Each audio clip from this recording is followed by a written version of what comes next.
अगर आप एमसीए करना चाहते हो तो आपकी पहली प्रायोरिटी होती है या तो आप एनआईटीज के अंदर जाकर एमसीए करो या फिर आप सेंट्रल यूनिवर्सिटीज के थ्रू एमसीए करो, क्योंकि यहाँ पर आपको प्लेसमेंट्स के लिए बेटर अपॉर्चुनिटीज मिलती हैं। और ज्यादातर बच्चे एमसीए इसीलिए करते हैं क्योंकि उन्हें अच्छा प्लेसमेंट चाहिए। तो एनआईटीज के अंदर एडमिशन लेने के लिए तो आपको निमसेट एग्जाम देना होता है, लेकिन सेंट्रल यूनिवर्सिटीज के अंदर एडमिशन लेने के लिए आपको सीयूईटी पीजी एग्जाम देना पड़ता है। तो इस एग्जाम की अभी नोटिफिकेशन आ चुकी है, जिसमें एग्जाम डेट, रजिस्ट्रेशन फॉर्म, इसके अलावा सिलेबस वगैरह ये सारी चीजें बता दी गई हैं। तो आज इस वीडियो में मैं आपके साथ वही सारी बातें डिस्कस करने वाला हूं जो इस नोटिफिकेशन में बताई गई हैं। इसके अलावा सिलेबस भी चेंज किया गया है, तो इस पर भी हम बात करेंगे और इस बचे हुए टाइम में कैसे हम इस एग्जाम की प्रिपरेशन कर सकते हैं उसके बारे में भी हम इस वीडियो में बात करेंगे। तो हम इस वीडियो को स्टार्ट करते हैं। तो यार सबसे पहले हम बात कर लेते हैं इस एग्जाम के रजिस्ट्रेशन फॉर्म की। 2 जनवरी से इसके फॉर्म भरना स्टार्ट हो गए थे और 1 फरवरी इसकी लास्ट डेट है। और आपका ये एग्जाम 13 मार्च से 31 मार्च के बीच में होगा और इसका एडमिट कार्ड एग्जाम के 4 दिन पहले रिलीज किया जाएगा एनटीए की ऑफिशियल वेबसाइट पर। अब इसके बाद जल्दी से इस एग्जाम के पैटर्न को समझ लेते हैं। इस एग्जाम का पैटर्न जो लास्ट ईयर था अभी भी सेम पैटर्न है, यानी कि पैटर्न के साथ किसी भी तरीके की छेड़खानी नहीं की गई है। अभी भी आपको 105 मिनट्स मिलेंगे जिसमें आपको 75 क्वेश्चन सॉल्व करने होंगे, जिसमें आपको एक क्वेश्चन राइट करने पर 4 नंबर मिलेंगे और एक क्वेश्चन रॉन्ग करने पर आपका 1 नंबर काटा जाएगा, यानी कि टोटल 300 नंबर का आपका ये पेपर होने वाला है। अब इसके बाद इस एग्जाम के सिलेबस पर बात कर लेते हैं, क्योंकि सिलेबस इस बार चेंज कर दिया गया है लास्ट ईयर के कंपैरिजन में। तो अगर सिलेबस को देखा जाए तो अभी भी रीजनिंग और मैथमेटिक्स तो सेम है, जो आपकी लास्ट ईयर थी सेम वही अभी भी है, लेकिन जो आपका कंप्यूटर सेक्शन है उसको थोड़ा बदल दिया गया है। पिछले साल आपके कंप्यूटर सेक्शन में ऑपरेटिंग सिस्टम, डेटा स्ट्रक्चर और डिजिटल फंडामेंटल था, लेकिन इस बार डिजिटल फंडामेंटल को हटाकर कंप्यूटर नेटवर्क्स और डीबीएमएस को ऐड कर दिया गया है। तो अगर कंप्यूटर सेक्शन को देखा जाए तो अगर लास्ट ईयर 3 सब्जेक्ट्स थे तो अभी 1 सब्जेक्ट बढ़ा दिया गया है, लेकिन ये सिलेबस बढ़ा देने से बच्चे काफी ज्यादा परेशान हैं, क्योंकि ये नोटिफिकेशन एग्जाम के 2.5 महीने पहले आई है और इतने कम टाइम में इतना सारा सिलेबस कवर करना काफी ज्यादा मुश्किल है। लेकिन एक अच्छी बात ये है कि ये सिलेबस इतना ही रहेगा इसकी कोई गारंटी नहीं है, क्योंकि लास्ट ईयर भी जब ये सिलेबस निकाला गया था तो कंप्यूटर सेक्शन का ये पूरा का पूरा यही सिलेबस था जो इस बार है,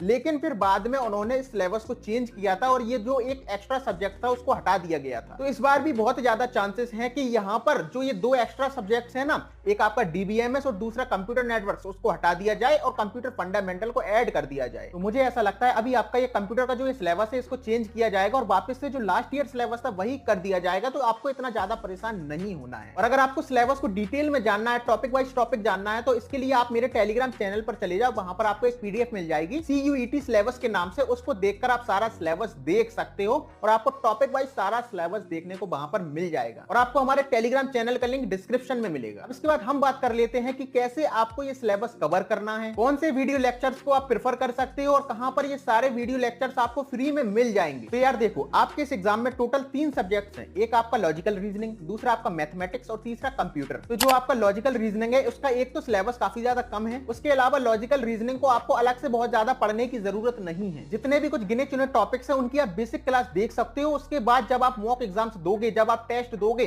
तो उसके साथ आपकी रीजनिंग कवर हो जाएगी। तो आपको रीजनिंग के लिए अलग से बुक सॉल्व नहीं करनी, रीजनिंग के लिए आपको बहुत ज्यादा डिटेल में वीडियो लेक्चर्स नहीं देखने, आपको बेसिक लेक्चर्स देख लेने हैं। उसके बाद जब आप टेस्ट दोगे, जब आप मॉक एग्जाम दोगे, तो आपकी रीजनिंग कवर हो जाएगी। मैंने खुद भी अलग से रीजनिंग को नहीं पढ़ा था, मॉक एग्जाम देते देते मेरे को रीजनिंग आ गई थी। अब इसके बाद हम बात कर लेते हैं मैथमेटिक्स की। तो आपका मैथमेटिक्स का जो सिलेबस है वो यहाँ पर निमसेट के कंपैरिजन में कम है, यानी कि जो आपका निमसेट में मैथमेटिक्स है ना, उसके कंपैरिजन में यहाँ पर मैथमेटिक्स के कुछ टॉपिक्स कम है। उसके अलावा जो मैथ का लेवल होता है वो निमसेट के कंपैरिजन में काफी कम होता है। तो यहाँ पर भी आपको बहुत ज्यादा डिटेल में नहीं पढ़ना। आपके पास अगर बहुत ज्यादा भी टाइम बचा होता तब मैं आपसे कहता कि हाँ डिटेल में पढ़ो, लेकिन जब टाइम कम है तो आपको इतना ज्यादा डिटेल में नहीं पढ़ना, क्योंकि इस एग्जाम में जो आपके क्वेश्चंस आने वाले हैं, एक तो वो इजी आएंगे आपके निमसेट के कंपैरिजन में और दूसरा स्टैंडर्ड क्वेश्चंस आते हैं। तो आपको बहुत ज्यादा हार्ड क्वेश्चंस की तरफ नहीं जाना। मैंने अपने टेलीग्राम चैनल पर आपको एक प्लेलिस्ट दी है मैथमेटिक्स के लिए, तो वो प्लेलिस्ट आप प्रेफर कर सकते हो और वहां से सारा सिलेबस देख सकते हो। तो आपको वो वीडियोस देखनी है,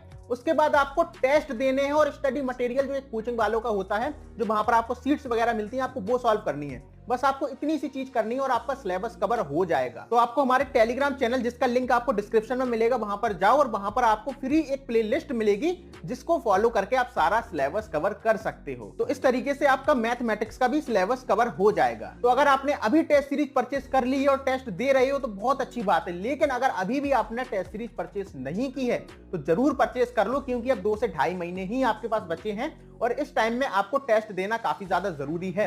और अगर आपको टेस्ट सीरीज से लेकर थोड़ी सी भी कंफ्यूजन है कि मैं किस कोचिंग की टेस्ट सीरीज परचेस करूं, तो उसके लिए आप मुझे मैसेज कर सकते हो। आपको मेरा व्हाट्सएप नंबर डिस्क्रिप्शन में मिल जाएगा, जहां पर मैं आपको बता दूंगा कि किस कोचिंग की टेस्ट सीरीज आप ले सकते हो। तो इस तरीके से आपकी रीजनिंग और मैथमेटिक्स कवर हो जाएगी। और जैसा कि मैंने आपको बोला, आपको बहुत ज्यादा डिटेल में नहीं पढ़ना, क्योंकि आपके पास टाइम कम बचा है, वरना आप सिलेबस ही पूरा नहीं कर पाओगे। तो आप मतलब जो मैथमेटिक्स की स्टार्टिंग की 2 से 3 बेसिक क्लास होती है उनको देखो, उसके बाद जो सीट्स मिले उनको सॉल्व करो, उसके बाद टेस्ट दो। आप बुक भी सॉल्व नहीं करोगे तब भी चलेगा, क्योंकि आपके पास टाइम कम बचा है। अब इसके बाद हम बात कर लेते हैं कंप्यूटर सेक्शन की, क्योंकि आपके इस एग्जाम में जो ये क्वेश्चंस का रेशियो होगा ना, जो आपकी मैथ होगी वो 40% आएगी, जो आपकी रीजनिंग होगी वो 20% आएगी, बचे हुए 40% आपका कंप्यूटर ही आने वाला है। तो कंप्यूटर में अभी तो आपके 4 सब्जेक्ट्स हैं, लेकिन मेरा ऐसा मानना है अभी आपके 2 सब्जेक्ट्स हटा दिए जाएंगे और एक एक्स्ट्रा सब्जेक्ट जो आपका डिजिटल फंडामेंटल्स है उसको ऐड कर दिया जाएगा।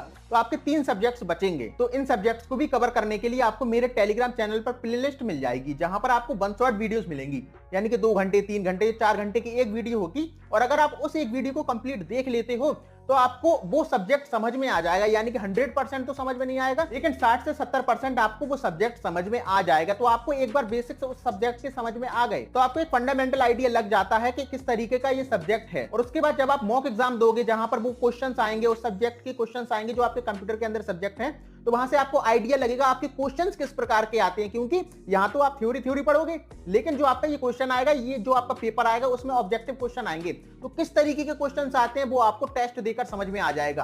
तो आपने 1 शॉट वीडियोस देखी, वहां से आपको बेसिक समझ में आ गया, वो सब्जेक्ट समझ में आ गया। फिर जब आपने टेस्ट दिए, जब आपने मॉक एग्जाम दिए, तो किस तरीके के क्वेश्चन आएंगे वो सारा आपको समझ में आ जाएगा। और जो आपको आप टेस्ट सीरीज वगैरह लोगे, वहां पर वो आपको क्वेश्चंस भी प्रोवाइड करेंगे कि किस तरीके के कितने कितने क्वेश्चंस आते हैं। तो यानी कि वो आपको 400 या 500 क्वेश्चन दे देंगे एक सब्जेक्ट के, और आपने वो क्वेश्चन अगर पढ़ लिए तो वही क्वेश्चन से आपके पेपर में भी क्वेश्चन आएंगे। तो आपका इस तरीके से कंप्यूटर सेक्शन भी कवर हो जाएगा। और मेरी एक बात याद रखना कि डिटेल में इन सब्जेक्ट्स को पढ़ने मत बैठ जाना, क्योंकि अगर आप डीएसए डिटेल में पढ़ने बैठ गए तो बहुत ज्यादा टाइम जाएगा, क्योंकि डीएसए बहुत बड़ा सब्जेक्ट है। यानी कि आपको यहां पर कोडिंग नहीं पढ़नी, क्योंकि यहां पर आपका एक क्वेश्चन होगा, 4 ऑप्शन होंगे, आपको एक टिक करना होगा। तो आपको कोडिंग नहीं करनी वहां पर। तो आप बहुत ज्यादा डिटेल में पढ़ने मत बैठ जाना, वरना आपको बहुत ज्यादा टाइम चला जाएगा। तो आई होप अब आपको समझ में आ गया होगा किस तरीके से आपको ये सारा सिलेबस कवर करना है। तो अब मुझे उम्मीद है आपको सारा कुछ सीयूईटी एमसीए एग्जाम के बारे में समझ में आ गया होगा और आपके सारे डाउट्स क्लियर हो गए होंगे। लेकिन अगर अभी भी आपके कोई डाउट्स रह जाते हैं तो आप कमेंट सेक्शन में जरूर पूछना। और अगर आपने अभी तक भी प्रिपरेशन स्टार्ट नहीं की है तो आप पढ़ना स्टार्ट कर दो, क्योंकि मुझे मालूम है टाइम कम है, लेकिन इस कम टाइम में भी हर साल कुछ ना कुछ बच्चे ऐसे होते हैं जो पढ़ के इस एग्जाम को क्रैक कर लेते हैं। तो आपको हार नहीं माननी है और बस पढ़ना स्टार्ट करना है।